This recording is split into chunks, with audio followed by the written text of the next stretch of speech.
A better world can only be built when we desire less,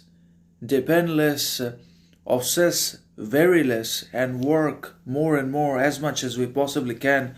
on ourselves, on our development, progress, growth, learning, on the cultivation of authenticity, morality, sovereignty, understanding, and modesty, moderation, humility, gratitude, compassion, and many other virtues within ourselves, internationally, collectively, and not just individually, so that we can always treat the one another in the society with unconditional and absolute trust, respect, reciprocity, character, understanding, authenticity,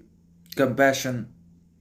and other virtues also in one way or another. And that means the more we let go, the more we do not hold on to anything or anyone at all, and that includes possession, wealth, riches, success, money, ambition, the better we get,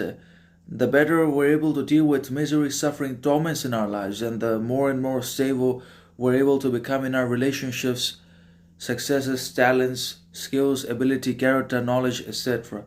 And that means it's not always about possessing more and more that makes us happier, wiser, authentic, prosperous than ever before, but it's about not holding on to anything at all. It's about letting go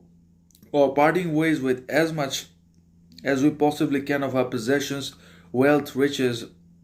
or the peoples that no longer respect us, that constitutes our maximum possible happiness, abundance, wealth, riches, prosperity, and welfare in the world for us. So it's not about possessing and desiring more and more that makes us miserable, painful, tormented, anyways. And it's also certainly not about having possessions, coming into contact with fame, validation, status, reputation. That certainly makes us great, desirable,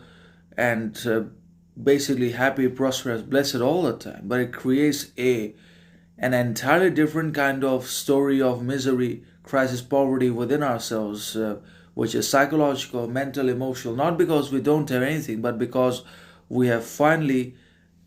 got what we have wanted all this while, because we're finally in possession of all our wants and desires and cravings for possession, wealth, riches, and that possession, that desire upon its fulfillment expires. And upon the expiration of pleasure, the pain returns, the anxiety is reinstated and revived, and we start suffering even more than before. Not because we don't have anything, but because we have more than we need, because we don't have anything more